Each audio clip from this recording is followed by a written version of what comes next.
Hello students, welcome back. हमने last video में देखा कि परसेंटेज के बेसिक्स, परसेंटेज कहाँ कहाँ यूज़ होता है और कुछ स्पेशल फ्रैक्शन के परसेंटेज हम कैसे डिराइव करते हैं और हमें वो क्यों याद रहने चाहिए ताकि हमें एग्जाम बेस्ड क्वेश्चंस को सॉल्व करने में आसानी रहे। तो हमने पिछले क्वेश्चन वीडियो में भी कुछ क्वेश्चंस किए थे परसेंटेज से रिलेटेड और आज हम उन्हीं को कंटिन्यू करेंगे, लेवल थोड़ा सा इंक्रीज करके। तो फर्स्ट क्वेश्चन हम देखते हैं उसी बेसिस पे। इट इज रिटन कि at a special sale 5 tickets can be purchased for a price of 3 tickets. ये कह रहा है कि कोई स्पेशल सेल है और जो 5 रुपए 5 टिकट्स है ना, वो मिल रही हैं 3 टिकटों के ही दाम पे। ठीक है, ये चीज थोड़ा ध्यान से समझना। मैं एग्जांपल लेकर बता देता हूँ कि मैं लेट करता हूँ एक टिकट की जो वैल्यू है दैट इज ₹100। ठीक है, अब वैसे तो 5 टिकटें मिलती 500 रुपए की और अ, 3 टिकटें मिलती 300 रुपए की। ठीक है, 5 टिकटें मिलती 500 रुपए की और 3 मिलती 300 रुपए की। लेकिन ये कह रहा है कि स्पेशल सेल है तो 3 के ही दाम में 5 टिकटें मिल रही हैं। कहने का मतलब कि 300 रुपए में ही अब 5 टिकटें मिल रही हैं। तो कितने की पड़ी एक टिकट? 60 रुपए की। जो टिकट एक पहले 100 रुपए की पड़ रही थी, अब एक टिकट स्पेशल डिस्काउंट की वजह से, स्पेशल सेल की वजह से 60 रुपए की पड़ रही है। आगे क्या पूछा है इन्होंने? If 5 tickets are purchased at the sale, the amount saved will be what percent of the original price of 5 tickets। अब ये कह रहा है कि इन्होंने 5 लोग गए अंदर। ठीक है, तो 5 टिकट्स नहीं है उनके लिए। अब दाम सस्ता होने के बाद उन्होंने कितने परसेंट पैसा बचाया, वो पूछा गया यहाँ पे। तो पहले तो लगता है 500 रुपए। ठीक है, विद रिस्पेक्ट टू 500 ही करेंगे क्योंकि अगर कितने पैसे बचाया तो विद रिस्पेक्ट टू जो ओरिजिनल अमाउंट है हम वही निकालते हैं हमेशा। ठीक है, पहले लग रहे थे 500 रुपए लेकिन अब लगे 300 रुपए। पैसे कितने सेव हुए? 200 रुपए। परसेंटेज में निकाल लो, कुछ नहीं करना। 200/500 इंटू 100, 2 जीरो से 2 जीरो खत्म, 40% आपका आंसर आ गया। ठीक है, आई होप ये आपको समझ आया होगा। थोड़ा सा ट्रिकी था बस, और वो ट्रिक भी यहाँ थी कि 5 टिकटें मिल रही हैं 3 टिकटों के दाम पे। उसके बाद इजीली हो जाता, लेट 100 करके या लेट ₹1 भी कर सकते हैं। उसमें फिर जो एक टिकट का दाम आता है वो 0.6 आता है या फिर 60 पैसा आता है। इतना फर्क पड़ जाता है। बाकी आई होप आपको समझ आया होगा। नेक्स्ट क्वेश्चन पे चलते हैं। नेक्स्ट क्वेश्चन देखते हैं। इसमें भी दिया हुआ है the price of an article is cut by 20%। To restore it to the former value the new price must be increased by. कह रहा है कि एक प्राइस है उसकी वैल्यू इन्होंने कम कर दी बाय 20%। ठीक है, अब अगर आपने मेरी पिछली वीडियो देखी है तो 20% आपको पता लग जाएगा कि रेशियो में कितनी वैल्यू कम होगी। तो 20% इज 1/5। ठीक है, अब पहले उसकी वैल्यू थी 5, ये बेस लेकर, और अब है 5 में से 1 माइनस करके 4। आई होप आपको समझ आ गया होगा। तो एक चीज का दाम पहले 5 रुपए था और अब 4 रुपए है, और ये कह रहे हैं कि इसको फिर से जो है ओरिजिनल बना दिया जाए, 5 रुपए बना दिया जाए। तो इसका मतलब ये नहीं होगा कि 20% डिक्रीज हुई है तो दोबारा वापस ओरिजिनल में जाना तो 20% इंक्रीज कर दो। बच्चे अगर इसको करेंगे तो ऑब्वियसली वो गलत है। तो पहले चीज 5 थी और अब 4 हो गई है। अब फिर से इसको जो है 20%, सॉरी, ओरिजिनल पे जाना है, यानी कि 4 को दोबारा 5 बनाना है। तो कितने परसेंट का इंक्रीमेंट होगा यहाँ पे? ठीक है, डिफरेंस कितने का है? 1 का। 1 in terms of units increase करना है, इन टर्म्स ऑफ परसेंटेज कितना इंक्रीज करना है? 1 इंक्रीज करना है। और बेस क्या लेंगे इस टाइम? हम 4 लेंगे, क्योंकि इस टाइम जो नेक्स्ट न्यू सॉरी जो न्यू बेस है जिसे हम कहना चाहते हैं वो 4 होगा, क्योंकि विद रिस्पेक्ट टू 4 इंक्रीज करना है हमें 1 इंटू 100, क्योंकि परसेंटेज में कन्वर्ट करना है। 25% इज द आंसर। तो बेसिक सी चीजें आपको पकड़नी है कि एग्जामिनर ने पूछा क्या हुआ है। और जो मैंने पिछली वीडियो में भी बताया था कि आपको रेशियो जो है लेना आना चाहिए, तो उससे हमारा क्वेश्चन काफी इजी हो जाता है। जिनको ये 4:5 में नहीं भी लेना है तो वो ऐसा कर सकते हैं कि कोई चीज पहले 100 रुपए की थी और फिर 20% डिस्काउंट हुआ तो 80 की हुई, अब उसको दोबारा 100 बनाना है। ठीक है, तो ये तो छोड़ दीजिए क्योंकि अब 80 को ही 100 बनाना है। तो ये कितना है? 20 का इंक्रीमेंट है। 20 विद रिस्पेक्ट टू 80 इंटू 100 कर दीजिए, तो 25% ही आता है आपका आंसर। आई होप आपको दोनों मेथड समझ आ गए होंगे। हमें ये देखना है कि हमारी फास्टेस्ट अप्रोच कौन सी होगी जिसको हम टिक करें और फटाफट नेक्स्ट क्वेश्चन पे जाएं। नेक्स्ट क्वेश्चन पे चलते हैं। थर्ड क्वेश्चन हमें दिया हुआ है, a company bought a total of 60 computers and 20 printers. If the price of each computer was 3 times the price of each printer, what percent of total cost, मतलब कि company को टोटल कॉस्टिंग कितने की पड़ी बेसिकली प्रिंटर की with respect to overall cost. ठीक है, वो उसका हमें परसेंटेज निकालना है बेसिकली। तो लेट प्रिंटर की जो कॉस्ट है वो मैं 1 रुपये मान रहा हूँ, ठीक है, 1 रुपी, और जो कंप्यूटर की कॉस्ट है वो 3 रुपये। ये बहुत इजी सा क्वेश्चन है वैसे, बट फिर भी परसेंटेज में निकालना है कहीं ना कहीं ट्रिकी हो सकता है, तो मैंने ये बीच में डाल दिया क्वेश्चन।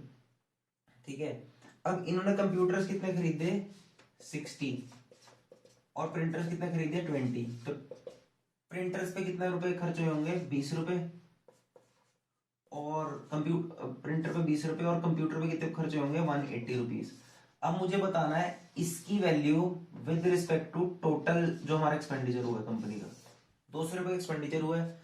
मुझे बताना है कि printer with respect to total cost percentage में कितना है, तो कुछ भी नहीं है, 20/200 इंटू 100, 20 से 20 खत्म, 2 1 2 10% इज माई आंसर। बहुत बेसिक सा क्वेश्चन था, आई होप आपको समझ आया होगा। नेक्स्ट क्वेश्चन पे चलते हैं। नेक्स्ट क्वेश्चन देखिए, ये थोड़ा सा ट्रिकी हो सकता है तो प्लीज ध्यान से देखिएगा। इसमें कह रहा है the price of rice is reduced by 2%। अच्छा, मतलब कि चावल के दाम है वो 2% से रिड्यूस हो गए, मतलब पहले मान लो 100 रुपए पर केजी था और अब 98 रुपीज पर केजी मिल रहा है मेरे को। ठीक है, how many kilograms of rice can now be bought for the money which was sufficient to buy 49 kg। अब ना इस क्वेश्चन को थोड़ा ध्यान से समझना कि 49 kg कोई खरीदने गया, मम्मी ने अपने बच्चे को पैसे दिए कि जा बेटा 49 kg चावल ले आ, और मम्मी को घर पे तो पता था कि 100 रुपए का मिल रहा है, तो उसने अपने बच्चे को 4900 रुपीज देकर भेजा होगा। ठीक है, क्योंकि उसे तो पता नहीं है ना कि सस्ते होंगे दाम, लेट्स अज्यूम दिस। ठीक है, तो क्वेश्चन ये है कि उसने पैसे तो देकर भेजे 49 kg के हिसाब से कि 49 kg दिया, लेकिन उसे पता लगा बच्चे को दुकान पर जाकर कि जो पैसे हैं वो 2% से कम हो गए हैं, 2% से कम हो गए हैं, जो दाम है वो 2% से कम हो गया। तो बच्चा कितना किलो एक्स्ट्रा चावल लेकर जाएगा, या फिर कह लीजिए टोटल कितने लेकर जाएगा। एक्स्ट्रा का भी हम निकाल लेंगे कि कितने एक्स्ट्रा लेकर जाएगा, वैसे इन्होंने पूछा है कि टोटल कितने लेकर जाएगा। ठीक है, कि कितने चावल आ जाएंगे, जो कि उसकी मम्मी सोच रही थी 49 kg लाएगा मेरा बेटा, बट ऑब्वियसली कुछ तो ज्यादा लाएगा। ठीक है, कितना लाएगा वो देखते हैं। तो अगर उसकी ये सपोज कर लेते कि 4900 जो है उसकी मदर ने बोला होगा कि जा बेटा 49 kg ले आ 100 रुपए के हिसाब से।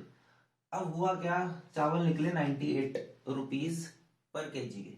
ठीक है, तो 4900 तो उसके पास पैसे थे ही, तो 98 केजी के रुपीज पर केजी के हिसाब से इतने किलो चावल आ जाएंगे। कुछ नहीं करना, 49 से काटना है, 49 2 जा 4900 जा 2 1 जा 250 जा, यानी 50 किलो चावल आ जाएंगे। क्वेश्चन में पूछा है कितने किलो चावल आ जाएंगे 2% दाम सस्ता होने पर, तो 50 किलो चावल आएंगे। लेकिन अगर ये पूछते कितने ज्यादा किलो आ जाएंगे, तो 1 किलो ज्यादा आएंगे, 1 kg मोर। ठीक है, ध्यान ये रखना क्वेश्चन में पूछा गया है, तो क्वेश्चन में पूछा है which how many kilograms of rice can now be bought, मतलब टोटल किलोग्राम्स पूछा है, कैन नाउ बी बॉट। ठीक है, if for the money which was sufficient to buy 49 kg, तो 49 kg खरीदने के जो पैसे थे उनमें अब कितने चावल आ जाएंगे, तो 50 किलो आएंगे। कितने ज्यादा आएंगे 49 kg से, तो 1 किलो ज्यादा आएंगे। ठीक है, ये चीज आई होप आपको समझ आ गई होगी। नेक्स्ट क्वेश्चन पे चलते हैं। चलिए नेक्स्ट क्वेश्चन देखते हैं। इसमें लिखा है when the price of a product was decreased bye 10%। कहने का मतलब साथ साथ ना इंफॉर्मेशन नोट कर लिया करो जो जो तुम्हें मिलती जा रही है, उससे क्या होता है हमारा टाइम बचता है और हमें दोबारा क्वेश्चन पढ़ना नहीं पड़ता। ठीक है, ये कह रहा है the price of a product was decreased bye 10%, तो 10% से डिक्रीज हुआ है, तो 1/10 से डिक्रीज हुआ है, मतलब पहले 10 था अब 9 हो गया प्राइस, ठीक है। The number of sold increase by 30%। अब इससे हुआ क्या, जो उस चीज की बिक्री है ना वो 30% से बढ़ गई, मतलब एक चीज सस्ती हुई अगर 10% से तो लोग उसे ज्यादा खरीदने लग गए, और उससे हुआ क्या, ये प्राइस लिख देता हूं और ये सेल लिख देता हूं, सेल, ठीक है।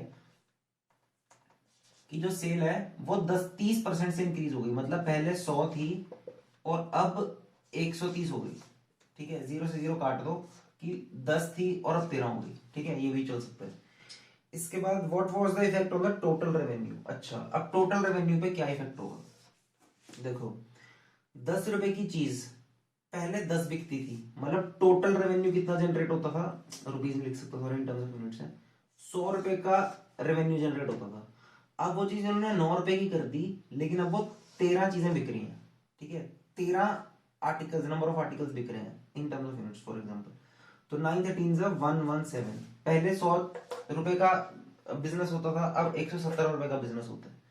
तो ओवरऑल क्या हुआ है, कितना परसेंट का इंक्रीमेंट हुआ है, तो ऑब्वियसली इंक्रीमेंट तो हुआ है कितना, 17 का, और कितना परसेंट हुआ विद रिस्पेक्ट टू 100 ही है तो 17% का। आई थिंक ये बताने की जरूरत नहीं है कि विद रिस्पेक्ट टू जो भी चीज 100 होती है तो उतना ही परसेंटेज होती है। आई होप आपको क्वेश्चन समझ आ गया होगा।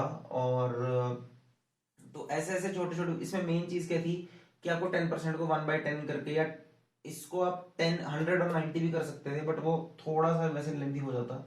बट अगर आपको पता ही है, जैसे पिछली वीडियोस में हमने किया कि रेशियो कैसे बनाना है, तो इससे काफी इजी हो गया। नेक्स्ट क्वेश्चन में चलते हैं। नेक्स्ट क्वेश्चन देखते हैं, ये ध्यान से देखिएगा प्लीज, थोड़ा सा ट्रिकी हो सकता है। इसमें लिखा है a toy merchant announces 25% rebate in prices of balls. तो एक दुकानदार है टॉयज का, तो उसने बॉल्स पर 25% रिबेट यानी 25% की छूट रख दी, मतलब कि 25% बेसिकली होता है 1/4, ठीक है। 25% इज 1/4, मतलब अगर वो कोई बॉल सपोज पहले 4 रुपए की बेच रहा था, बेस 4 लेकर, तो अब कितने की बेच रहा है, 1 माइनस करके 3 रुपीज की, ठीक है। If one needs to have a rebate of rupees 40, how many balls each costing rupees 32 he should purchase, ठीक है। अब यहां पर in terms of units rebate कितने की है, 1 यूनिट की, ठीक है। 1 यूनिट कह लो या 1 रुपी कह लो, ठीक है। तो अब जो बंदा है ना वो चाहता है मेरे को 40 रुपए का फायदा हो या 40 रुपए का डिस्काउंट मिले, तो उसे कितनी बॉलें खरीदनी पड़ेंगी, और एक बॉल की जो कॉस्ट है दैट इज रुपीज 32, 32 रुपए की एक बॉल है ये, इस पे हम बाद में आएंगे। लेकिन वो क्या चाहता है कि जो मेरा डिस्काउंट का जो डिफरेंस हो जाए ना मेरा, वो रुपीज 40 का हो जाए। तो अगर मैं इसको रुपीज 40 से मल्टीप्लाई कर दूं तो 40 रुपए का डिफरेंस हो गया। ये बहुत ध्यान से देखना चीज, अगर 40 से मैं इसको मल्टीप्लाई कर दूं रुपीज 40 से, तो जो मेरा डिफरेंस जो डिस्काउंट है वो मेरा रुपीज 40 का हो गया। अब ऑब्वियसली बात है, अगर मेरे को इसको 40 से मल्टीप्लाई करना है तो इन दोनों को भी करना पड़ेगा, बट ऑब्वियसली बात है, तो इसको मैंने 40 से मल्टीप्लाई किया, इसको भी मैंने 40 से मल्टीप्लाई किया, तो 160 रुपए की बॉलें अब मेरे को मिल रही हैं 120 रुपए की। और जैसे कि आप देख सकते हैं अब मेरे को डिस्काउंट भी 40 रुपए का हो रहा है, ठीक है। तो then how many balls each costing rupees 32 he should purchase. अच्छा, तो 160 रुपए की बॉलें हैं और 32 रुपए की एक है, तो ऐसी वो कितनी बॉलें खरीदे, बहुत सिंपल सी चीज रहेगी अब तो, 160/32, और ये सीधा जा रहा है वैसे 5 पे, बट 16 2 16 10 5 बॉल्स उसे खरीदनी पड़ेंगी, आंसर। आई होप आपको ये चीज समझ आई होगी। और इसमें जो मेन चीज थी 4:3 बनाना इजी था, लेकिन इस डिफरेंस को जो कि 1 यूनिट था उसको 40 बनाना थोड़ा ट्रिक थी। आई होप आपको समझ आ गया होगा, वैसे कुछ भी नहीं था, इंटू 40 करना है और ये भी इंटू 40, ये भी इंटू 40, 160 का 120 हुआ, डिस्काउंट हुआ 40, और जो चीज 160 की थी वो 32 रुपए के हिसाब से उसे कितनी मिलेंगी, 5 मिलेंगी। आई होप आपको ये चीज समझ आ गई होगी। नेक्स्ट पे चलते हैं, नेक्स्ट क्वेश्चन पे चलते हैं। नेक्स्ट क्वेश्चन थोड़ा सा लेंदी इन टर्म्स ऑफ कैलकुलेशन, और समझना भी ऑब्वियसली जरूरी है, तो प्लीज ध्यान से देखिएगा। इसमें कह रहे हैं price registers an increase of 10% on food grains. तो मार्केट में फूड ग्रेन्स की वैल्यू 10% बढ़ गई, मतलब कि पहले 10 रुपए थी और अब 11 हो गई, मतलब units, in terms of units. ठीक है, आपको समझ आ गया होगा कि ये कैसे हुआ, पिछली वीडियो में भी बताया, इसमें भी बताया। और 15% ऑन अदर आइटम्स। अब अदर आइटम्स पर जो दाम है ना वो भी 15% बढ़ गया, मतलब पहले 100 का मिल रहे थे और अब 115 का मिल रहा है। अब एक बंदा है, उसका जो खर्चा होता है ना फूड ग्रेन्स और अदर आइटम्स का, वो 2:5 के रेशियो में होता है। उसका फूड ग्रेन्स और अदर आइटम्स पे जो खर्चा होता है ना वो 2:5 के रेशियो में होता है। ठीक है, लेट सपोज कि उसकी कोई सेविंग नहीं है, इस क्वेश्चन के अकॉर्डिंग हम ये एज्यूम कर सकते हैं कि उसकी कोई सेविंग नहीं है, तो उसकी सैलरी का दूसरा हिस्सा जो है वो फूड ग्रेन में खर्च हो जाता है और पांचवा हिस्सा जो है वो बाकी के अदर आइटम्स में खर्च हो जाता है। ठीक है, आगे दिया हुआ है by how much should his salary be increased in order that he maintain the same level of consumption as before. अब कह रहे हैं कि महंगाई ज्यादा होने की वजह से ना वो अपने जो क्वांटिटी है खाने की और बाकी आइटम्स की वो उनको कम नहीं करना चाहता, लेकिन वो चाहता है उसकी सैलरी इंक्रीज हो जाए। तो अगर सेम ही कंजम्पशन पे सेम ही रेशियो मेंटेन करना है बट बड़े दामों के साथ, तो उसकी सैलरी कितने इंक्रीज हो जाए with respect to this one. ठीक है, आई होप आपको समझ आया होगा। और लास्ट में सबसे इंपॉर्टेंट चीज दी है कि उसकी सैलरी है 2590।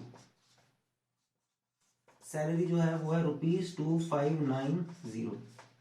ठीक है, तो अब एक देखने वाली चीज ये है कि 2590 का जो दूसरा हिस्सा है वो फूड ग्रेन्स में जा रहा है और जो पांचवा हिस्सा है वो अदर आइटम्स में जा रहा है। ठीक है, तो टोटल कितना खर्चा हो रहा है उसका 7 यूनिट्स का, तो मैं यहां से 1 यूनिट की वैल्यू निकाल सकता हूँ। 7 यूनिट्स की जो वैल्यू है दैट इज 2590, और 1 यूनिट की जो वैल्यू आएगी that will be 2590 divided by 7। 7 3 = 21, 7 7 49, 7 0 0, तो 370 रुपए। तो उसके फूड ग्रेन्स पे कितने रुपए खर्च हुए, 2 × 370 विच इज इक्वल टू 740, और अदर आइटम्स पे खर्च हुए उसके 5 × 370। तो 5 × 370 इज 1850। अब 5 × 370 आउट ऑफ द कंटेक्स्ट में बताया तो मैंने कैसे किया, 5 × 370 कैसे करते हैं, इसको मैंने 3700 बना दिया ऑब्वियसली माइंड में ही। ठीक है, और इस 3700 का मैंने हाफ कर दिया, तो 3600 का हाफ इज 1800, और बाकी का जो 100 बचाया था मैंने उसका हाफ इज 50, तो 1850 आ गया। ठीक है, आई होप आपको समझ आया होगा। ये वैसे मैंने आउट ऑफ द कंटेक्स्ट बता दिया कि कैसे है, इसको मिटा देता हूँ कंफ्यूज ना हो जाओ। ठीक है, अब फूड ग्रेन्स की पहले वैल्यू थी, जो उसका पहले खर्च आता था ना वो 740 रुपए आता था फूड ग्रेन्स पे, और अदर आइटम्स पे आता था 1850 रुपए। अब पहले फूड ग्रेन्स कितने थे, 10 यूनिट, और अब है 11 यूनिट। तो मैं कह सकता हूँ कि ये जो 10 यूनिट है ये 740 अभी है, बाद में कितने होंगे वो हमें निकालना है, उसी हिसाब से फिर हम इसकी सैलरी कैलकुलेट कर देंगे। ठीक है, तो अगर 10 यूनिट अब बन चुका है 740 इन टर्म्स ऑफ रुपीज, तो 1 यूनिट की वैल्यू इज 74। आई होप आपको समझ आया होगा। तो 11 की वैल्यू कितनी हो जाएगी, 74 × 11 विच इज इक्वल्स टू 814। ठीक है, 814 का खर्चा आ रहा है उसका अब फूड ग्रेन्स पे, पहले आता था 740 रुपए का, अब आता है 814 रुपए का। ठीक है, ऐसे ही अदर आइटम्स पे पहले खर्चा कितना आता था, 1850 रुपए। 1850 रुपए का खर्चा आता था, तो 1 यूनिट की वैल्यू कितनी हो गई, 1850 डिवाइडेड बाय 100, क्योंकि पहले 100 यूनिट हमने सपोज किया हुआ है, तो ये आ गया 18.5। ठीक है, वो आपको समझ आया होगा। और अब कितने की आता है, 115 रुपए। तो फटाफट से 185 × 115 कर लेते हैं। 5 5 25, 1992 × 185, और फिर से 185, तो ये आएगा 5 7 17 5 22 11 2 1 2 7.5। ठीक है, 212 7.5 का इसका खर्चा आ रहा है, और यहाँ पर लिखना है तो लिख दो कि पहले 1850 का खर्चा आता था। ठीक है, ये कैलकुलेशन थोड़ी बड़ी है तो ये थोड़ा करना पड़ेगा आपको। तो टोटल खर्चा कितना आ रहा है इसका, 42,941.5।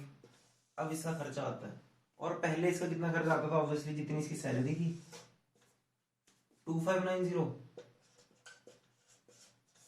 तो इसकी सैलरी कितनी इंक्रीज हो जानी चाहिए, तो नए खर्चे से पुरानी सैलरी, या कह लो ऑब्वियसली सारी सैलरी जब जानी है उसकी, तो नई सैलरी में से पुरानी सैलरी माइनस कर दो, तो हमें डिफरेंस पता लग जाएगा। 1.5 5 351.5 will be my answer. I hope आपको ये सारी कथा समझ आ गई होगी। मुश्किल नहीं था, थोड़ा लेंदी था इन टर्म्स ऑफ कैलकुलेशन, जैसे कि यहाँ पर 7 से डिवाइड करना पड़ा, ठीक है, और यहाँ पर 185 इंटू 115 करना पड़ा। इसको मैं चाहता था 23 बना देता, पर मुझे ऐसा लगा कि 23 मेरे लिए ज्यादा हेक्टिक होगा इन टर्म्स ऑफ कैलकुलेशन, तो मतलब आप अपने हिसाब से भी कर सकते हैं। नेक्स्ट क्वेश्चन में मैं कह रहा है the price of a sugar increases by 32%। कहने का मतलब कि जो रेट है शुगर का, रेट ऑफ शुगर वो 32% से बढ़ गया। मतलब पहले 100 रुपए पर केजी मिल रही थी, और अब 132 रुपए, 132 रुपीज पर केजी जो है चीनी मिल रही है। A family reduces its consumption so that the expenditure of the sugar is up only by 10%। एक फैमिली ने ना अपनी कंजम्पशन घटा दी, ताकि जो उसका शुगर पे एक्सपेंडिचर है ना, वो सिर्फ 10% ही बढ़े। तो मान लीजिए कि पहले 10 यूनिट का खर्चा होता था, और अब 11 यूनिट का खर्चा होता है, ठीक है, मैंने डायरेक्ट 10% इंक्रीज कर दिया। आई होप आपको समझ आ गया होगा। If the total consumption of the sugar before the price rise was 10 KG per month, तो ये कह रहे हैं कि पहले जो कंजम्पशन थी ना शुगर की, वो 10 केजी की थी। पहले जो कंजम्पशन थी वो 10 किलो की थी। तो न्यू कंजम्पशन कितने परसेंट घटी है कि कितनी है, अच्छा न्यू जो कंजम्पशन है वो कितनी है इन टर्म्स ऑफ केजी। तो ऑब्वियसली बात है 10 से कमी होगी, क्योंकि इन्होंने कंजम्पशन घटाई है, फैमिली ने लिखा है यहाँ पर, ठीक है, तो ऑब्वियसली 10 से कमी होगी, ठीक है। तो ये देखते हैं होगा कैसे। अब देखो the rate of the sugar पहले था 100 रुपए, और अब है 132 रुपए। और जब 100 रुपए था ना, तब ये 10 किलो चीनी अपने घर पे लाते थे, ठीक है, 10 किलो चीनी अपने घर पे लाते थे। तो मैं ये कह सकता हूं कि इन टर्म्स ऑफ यूनिट्स, इसको यूनिट्स और इसको यूनिट्स, इसको ध्यान में रखते हुए 1000 यूनिट्स का खर्चा होता था, या कह लीजिए 1000 रुपये का खर्चा होता था, ठीक है। और अब ये खर्चा कितने का है, 1100 रुपए का, क्योंकि पहले एक्सपेंडिचर अगर 1000 होता था, तो अब 1100 का होगा। क्यों, क्योंकि जो एक्सपेंडिचर का रेशियो है वो 10:11 की फॉर्म में है, ठीक है। प्लीज इसको बहुत ध्यान से समझिएगा, थोड़ा सा ट्रिकी है ये। तो पहले मैं एक बार फिर से बता रहा हूँ सब कुछ, पहले रेट था 100 रुपए, अब है 132 रुपए। और जब 100 रुपए था ना, तब एक्सपेंडिचर होता था 10 रुपए, 10 यूनिट्स का, और अब एक्सपेंडिचर जो होता है वो होता है 11 यूनिट्स का, ठीक है। और जब जब 100 यूनिट थी इसकी वैल्यू, तब 10 किलो चीनी घर पे आती थी। तो खर्चा कितना होता था, 100 × 10 यानी 1000 रुपए का, ठीक है। और अगर 1 यूनिट की वैल्यू यहां से कितने की आ गई, 100 की, तो अब कितना खर्चा होता है, 1100 रुपए का। लेकिन अब रेट कितना है, 132 रुपए किलो, ठीक है। तो जो हमारा नया कंजम्पशन है वो कितनी होगी, तो ऑब्वियसली बात है जितने का खर्चा होता है डिवाइडेड बाय जो रेट चल रहा है, उतनी कंजम्पशन होती है। आई होप आपको ये समझ आ गया होगा, बीच में थोड़ी ट्रिक थी। कुछ नहीं करना, वैसे तो 11 से जा रहा है सीधा, तो 11 के टेबल में 132 जाता है 12 पे, और ये जाता है 100 पे। तो 100/12, अगर आपने परसेंटेज याद है आपको, तो 1/12 की वैल्यू होती है 8.33, या फिर 8 1/3। तो ये इन टर्म्स ऑफ केजी मेरा आंसर आ गया। वैसे ये नॉर्मल भी कट जाता, कैसे 4 25 और 4 3, तो 25/3 is nothing but 8 1/3। I hope आपको ये चीज समझ आ गई होगी। थोड़ा सा ट्रिक थी इसमें, यहाँ पर बंदा घूम जाता है कि यार ये क्या है, कि पहले यहाँ पर एक्सपेंडिचर 10 दिखा रखा है 11, और अब ये एकदम से 1000 के साथ फिर 1100 कैसे हो गया। तो वो चीज थोड़ा प्लीज ध्यान से देखना। अगर नहीं समझ आएगा तो एक बार वीडियो रिवाइंड भी करना। तो नेक्स्ट क्वेश्चन पे चलते हैं। नेक्स्ट क्वेश्चन हमें कह रहा है if the price of a commodity is increase by 20%, किसी चीज का प्राइस है वो 20% से बढ़ गया, ठीक है, तो 20% इज 1/5, पहले 5 था और अब 6 हो गया, ठीक है। आई होप आपको रेशियोज तो फटाफट से निकालने आ ही गए होंगे, I hope. And it's sorry sorry sorry decrease है भाई, डिक्रीज है, तो ये 5 और यहाँ 4, मेरे को लगा इंक्रीज है, प्राइस डिक्रीज हुआ है, ठीक है। The price of a commodity is decreased by 20% and its consumption is increased by 20%. अब वही है कि जो इसकी खपत है ना, मतलब कंजम्पशन, वो इंक्रीज हो गई बाय 20%, मतलब पहले 5 रुपए थी और अब, सॉरी, पहले 5 चीजें बिकती थी और अब 6 चीजें बिकती हैं, ठीक है। तो बताओ ओवरऑल जो है वो इंक्रीज हुआ खर्चे पे या डिक्रीज हुआ, और कितना परसेंट हुआ। तो 5 रुपए की चीज 5 बिकती थी, तब टोटल 25 रुपए का खर्चा होता होगा। अब 4 रुपए की चीज 6 बिकती हैं, तो 24 रुपए का खर्चा होता होगा। तो डिफरेंस आया कितने का, 1 का, विद रिस्पेक्ट टू पहले कितना था 25, तो 1/25 इन टर्म्स ऑफ परसेंटेज 4% का डिक्रीज आया। बहुत बेसिक सा था, होप आपको समझ आ गया होगा। और ऐसे क्वेश्चंस आपको ऐसे याद हो जाने चाहिए कि आपको 10 से 15 सेकंड से ज्यादा ना लगे एटलीस्ट ऐसे क्वेश्चंस करने में, जिनकी कैलकुलेशन भी बहुत इजी है और परसेंटेज भी बिल्कुल बेसिक से दिया हुआ। 20% है, माइंड में ही 1/5 करके इन डिक्रीज करो, 1/5 करके इंक्रीज करो, फटाफट करके खत्म, ठीक है। तो आई होप आपको समझ आया होगा, और ये स्पीड से कैसे करना है वो भी थोड़ा, ठीक है। नेक्स्ट पे चलते हैं। नेक्स्ट क्वेश्चन हमें कह रहा है अबाउट 8% ऑफ द वोटर्स, अब ये इलेक्शन वाला ना क्वेश्चन आ जाता है, तो इसलिए मैंने डाल दिया, ये थोड़ा ध्यान से देखिएगा please. About 8% of the voters in an election did not cast their vote.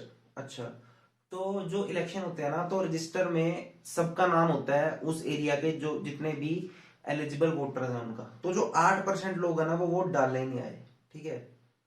तो मैं ऐसे लिख देता हूं कि डिड नॉट वोट, DNV, ऐसे क्रॉस कर देता हूँ तो पता लग जाए कि वोट नहीं डाला, वो 8% लोगों ने वोट नहीं डाला, उनका नाम था लिस्ट में कि उनको वोट डालने आना चाहिए था, बट वो आए नहीं।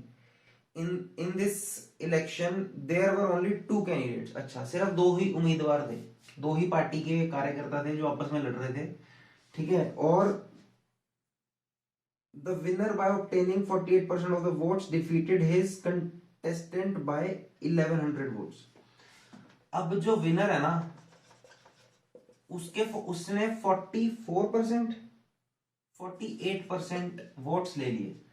अब देखो 48% वोट्स विनर के पास हैं, 8% लोग आए नहीं, तो जो लूजर है उसको कितने परसेंट वोट डले होंगे, 44% वोट डले होंगे, ठीक है। आई होप आपको ये चीज समझ आ गई होगी, बहुत बेसिक सी है। और जो वो जीता ना, वो 1100 वोट्स के मार्जिन से जीता, तो बताओ टोटल वोट्स कितने थे। तो यहां पर कितना, 4% के मार्जिन से जीता है वो, एक तरह से देखा जाए तो। और 4% किसके इक्वल है, 1100 के इक्वल है, क्योंकि 1100 वोट्स। तो अगर 4% की वैल्यू है 1100 रुपए, तो मुझे बताना है 100%, यानी टोटल परसेंट की वैल्यू, टोटल वोट्स की वैल्यू कितनी थी। तो अगर 4% 1100, तो इसको 100 बनाने के लिए इंटू 25 करना पड़ेगा, तभी 100% निकलेगा। तो इसको भी इंटू 25 कर दो, 25 250 27500, 27,500 टोटल वहां एलिजिबल वोटर्स थे, जिसमें से 8% तो आए नहीं, 48% विनर को पड़े और 44% बाकी के लूजर को पड़े, और उनका डिफरेंस आया वो 1100 का। आई होप आपको ये चीज समझ आई होगी, बहुत बेसिक क्वेश्चन था। और आप और भी क्वेश्चन देख सकते हैं ये इलेक्शन के, और स्टूडेंट्स कितने पास हुए, कितने फेल हुए, कितने टोटल स्टूडेंट्स थे, वो निकालना होगा। तो ये क्वेश्चन थोड़ा बहुत उससे रिलेटेड होता है। आई होप आपको समझ आया होगा। नेक्स्ट क्वेश्चन पे चलते हैं। और हाँ, अगर आपको कोई और डाउट है तो आप कमेंट सेक्शन में लिख सकते हैं, और वीडियो के एंड में मैं अपना इंस्टाग्राम का भी यूजर नेम लिखता हूँ, तो आप मेरे को डीएम भी कर सकते हैं। अगर किसी भी तरह का क्वेश्चन है, किसी को डाउट है, तो मेरे को डीएम में भेजिए, और I will definitely look into it and I will solve it. So next question पे चलते हैं। नेक्स्ट है the salary of a person was reduced by 10%। I think अब ये तो यार याद भी हो जाना चाहिए कि इसका रेशियो कैसे निकालना है। सैलरी डिक्रीज हुई है 10% से, तो पहले 10 थी और अब 9 हो गई, ठीक है। By what percent should his reduced salary be raised so as to bring it at par with his original salary? अच्छा, आई थिंक ऐसा क्वेश्चन हमने किया भी है इस वीडियो में ही पीछे जाकर। तो अब इस 9 को दोबारा 10 बनाना है, तो बताओ कितना परसेंट इंक्रीज होनी चाहिए उसकी वैल्यू, उसकी सैलरी कितना परसेंट। तो कितना इंक्रीज होना चाहिए, 1 यूनिट इंक्रीज होना चाहिए। और अब बेस हम 9 लेंगे क्योंकि अब विद रिस्पेक्ट टू 9 इंक्रीज करनी है। तो 1/9 इज नथिंग बट 11 1/9%, या फिर कह लीजिए 11.11% का इंक्रीमेंट आएगा, तभी जाकर उसकी जो है ओरिजिनल सैलरी दोबारा वापस आएगी। आई होप आपको ये क्वेश्चन समझ आया होगा, वैसे इसमें कुछ ज्यादा था नहीं। और आप अगर देखें ना तो जितने भी परसेंटेज इंक्रीज डिक्रीज, मेन चीज क्या है कि हमें रेशियो फटाफट निकालना आना चाहिए, ठीक है। इसलिए मैंने रेशियो प्रोपोर्शन जो है इनिशियली करवाया था कि आपको कुछ पता हो कि हाँ रेशियो क्या होता है, किस चीज के लिए यूज होता है। और मैंने कहा भी था कि परसेंटेज आगे, problem on edges, compound interest, simple interest, और इसके बाद आपके बहुत सारे चैप्टर्स में रेशियो बहुत बहुत ज्यादा यूज होता है, ठीक है। तो परसेंटेज तो बिल्कुल ही कह लीजिए कि भाई है रेशियो का, तो इसलिए यूज मैक्सिमम यहाँ पर हो रहा है, ठीक है। आई होप आपको समझ आया होगा। नेक्स्ट पे चलते हैं, नेक्स्ट क्वेश्चन देखते हैं। इसमें लिखा है Anil's monthly income is 30% more than Ashok's. तो हम लेट कर लेते हैं कि अशोक रेशियो अनिल लिख देता हूँ पूरा पूरा, क्योंकि दोनों की इनिशियल सेम है तो फिर कंफ्यूजन होएगा। अशोक, अनिल की जो सैलरी है वो अशोक से 30% ज्यादा है, तो अगर इसकी 100 अशोक की तो अनिल की 130, तो इसको 10:13 भी लिख सकते हैं, ठीक है। यही मान लेता हूँ मैं न्यू रेशियो, ठीक है। इसके बाद क्या गिवन है, Ashok's monthly income is 10% less than Manoj. जो अशोक की इनकम है ना, वो मनोज से 10% कम है। तो अगर इसकी है 10% कम है विद रिस्पेक्ट टू मनोज, ठीक है, ये चीज ध्यान रखना, विद रिस्पेक्ट टू मनोज 10% कम है, तो मैं पहले मनोज की मानता हूं, बल्कि कि इसकी 10 है और इसकी 9 आएगी, ठीक है। ये चीज ध्यान से करना, इसको 10 और इधर मत कर देना, या फिर पहले मनोज और बाद में अशोक लिख दो और 10 9 कर दो, ठीक है। इस चीज का खास ध्यान रखना प्लीज, ठीक है। अब ये कह रहे हैं if the difference between the monthly income of Anil and Manoj is rupees 1360। अच्छा, जो अनिल और मनोज की मंथली इनकम है ना, उनका डिफरेंस है 1360। कहने का मतलब इन दोनों का जो डिफरेंस है ना वो 1360 है, ठीक है, रुपीज ऑब्वियसली। तो बताओ अशोक की मंथली इनकम कितनी होगी, हमें अशोक की मंथली इनकम पूछी है, ठीक है। ये ध्यान से देखना। अब क्या है इसमें, यहां पर अशोक रेशियो अनिल है 10:13, और यहां पर अशोक रेशियो मनोज है 9:10। दोनों में एक चीज कॉमन है, क्या, मनोज, सॉरी अशोक की सैलरी, ठीक है। तो अगर आपको कंबाइंड रेशियो याद हो, उसमें हम क्या करते थे, जो चीज कॉमन होती थी उसको सेम कर लेते थे और बाकी की बची दो चीजों का रेशियो आ जाता था, ठीक है। तो मैंने कुछ नहीं करना, 10 और 9 का एलसीएम इज 90। इसको जब मैं इंटू 9 करूंगा तो ये पूरा 90, सॉरी ये 90 बन जाएगा, 90:117। आई होप आपको समझ आया होगा। और जब मैं इसको 90 बनाने के लिए इंटू 10 करूंगा तो ये 90:10 आ जाएगा, ठीक है। तो यहां से मेरे को एक चीज समझ आ जाती है कि अनिल की सैलरी और मनोज की सैलरी का रेशियो कितना होगा।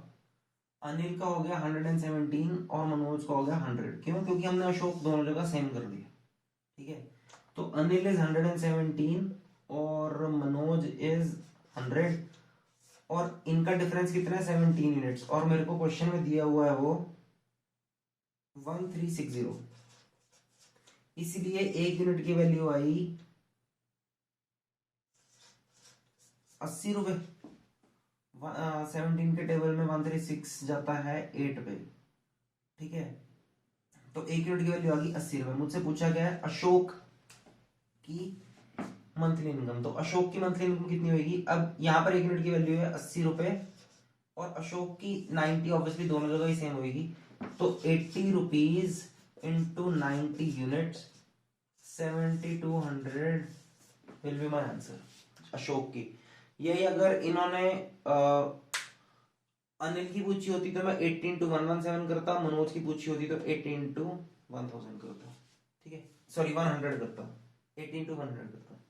आई होप आपको ये चीज समझ आ गई होगी। इजी क्वेश्चन था, वैसे ज्यादा टफ था नहीं, कंबाइंड रेशियो से थोड़ा रिलेटेड था, ठीक है। नेक्स्ट पर चलते हैं।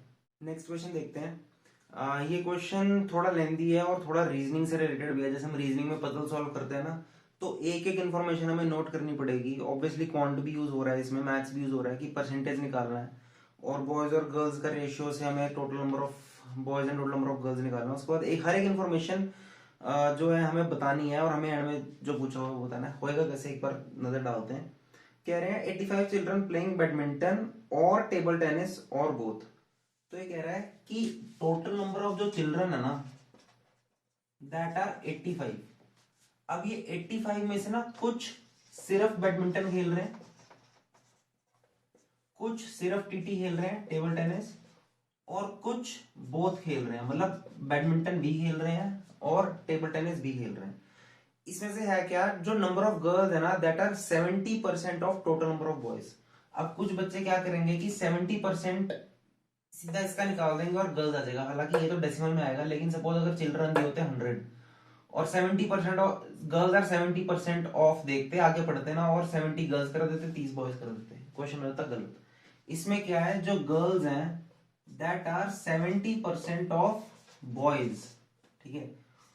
तो यहां से बॉयज और गर्ल्स का रेशियो कैसे निकलेगा, 10 ऊपर चला जाएगा, 10 girls is equals to 7 boys, ठीक है। अगर आपको याद हो, मैंने कोफिशिएंट इंटरचेंज करके रेशियो निकालना सिखाया था आई थिंक पिछली कुछ वीडियो में। तो गर्ल्स और बॉयज का रेशियो आएगा 7:10। यहाँ से गर्ल्स और बॉयज की यूनिट्स की वैल्यू आ गई 17 यूनिट्स, और ये एक्चुअल में हमें कितने दिए हुए हैं 85। तो एक यूनिट की वैल्यू आई 5। तो नंबर ऑफ गर्ल्स आ गई 7 इंटू 5 दैट इज 35, और नंबर ऑफ बॉयज आ गए 10 into 5 that is 50। I hope यहाँ तक आपको सब कुछ समझ आ गया होगा। इसके बाद क्वेश्चन में चलते हैं। तो यहाँ पर पता है मैं पहले क्या करता हूँ, यहाँ पर ना मैं टेबल बना लेता हूँ कि ओनली बैडमिंटन और ओनली टीटी टेबल टेनिस और बोथ, जो जो मेरे को क्लासिफिकेशन के हिसाब से नंबर मिलते रहेंगे बॉयज और गर्ल्स के, वो मैं निकालता रहूंगा और साथ साथ लिखता रहूंगा, ठीक है। यहां में कह रहे हैं the number of boys playing only badminton is 50% of the number of boys. तो जो बॉयज सिर्फ बैडमिंटन खेल रहे हैं वो 50% है नंबर ऑफ बॉयज के, total number of boys basically. तो 50% क्या होता है, आधा। तो 50 का आधा 25, यानी 25 जो बॉयज हैं वो सिर्फ बैडमिंटन खेलते हैं, ठीक है। आई होप आपको समझ आ गया होगा, ठीक है। इसके बाद इन्होंने दिया हुआ है total number of boys playing badminton is 60% of total number of boys. और जो बैडमिंटन खेल रहे हैं, एक चीज ध्यान रखना, ओनली बैडमिंटन की जब बात हुई थी तब 50% ऑफ दिस था, लेकिन बैडमिंटन जो खेल रहे हैं, जो बॉयज बैडमिंटन खेल रहे हैं, बॉयज जो बैडमिंटन खेल रहे हैं वो 60% of total number of boys है, यानी 60% ऑफ 50 है। तो वो कितना है 30। इसका अगर आप 60% निकाल लोगे 3/5 होता है। तो 50 करेंगे, 3 × 3 = 10 है, और 30 जो बॉयज हैं वो दोनों चीजें खेलते हैं, ठीक है। अब एक चीज ध्यान रखना, सॉरी आई थिंक मैंने यहाँ पर कुछ गलत किया है। हाँ, 30 जो बॉयज हैं वो बैडमिंटन खेलते हैं, और जो 25 है वो सिर्फ बैडमिंटन खेलते हैं। जो दोनों चीजें खेलते हैं वो सिर्फ 5 बॉयज होंगे। आई होप आपको ये समझ आ गया होगा। फिर से बता रहा हूं, सिर्फ बैडमिंटन खेलने वाले 25 लड़के, ठीक है। बैडमिंटन खेलने वाले 30 लड़के, तो दोनों खेलने वाले सिर्फ 5 ही तो होंगे। आई होप आपको ये चीज समझ आ गई होगी, ठीक है। अब देखो, पहले मैं निकाल लेता हूँ कि सिर्फ टीटी खेलने वाले लड़के कितने हैं। ये कैसे निकलेगा, टोटल बॉयज कितने मेरे पास 50, 25 और 5 30 हो गए, तो बाकी के 20 लड़के जो बचेंगे वो सिर्फ टीटी खेलेंगे। आई होप आपको ये चीज समझ आ गई होगी, ठीक है। नेक्स्ट देखते हैं, number of children only playing table tennis is 40% of the total number of children. जो टेबल टेनिस खेल रहे हैं वो 40% है टोटल नंबर ऑफ चिल्ड्रन के। ओनली टेबल टेनिस जो है वो 40% ऑफ 85 है टोटल नंबर ऑफ चिल्ड्रन। 40% होता है 2/5, 85 का 17 टू जा 34। 34 जो बच्चे हैं वो सिर्फ टीटी खेलते हैं, जिसमें से 20 तो लड़के हैं तो बची 14 लड़कियां, ठीक है।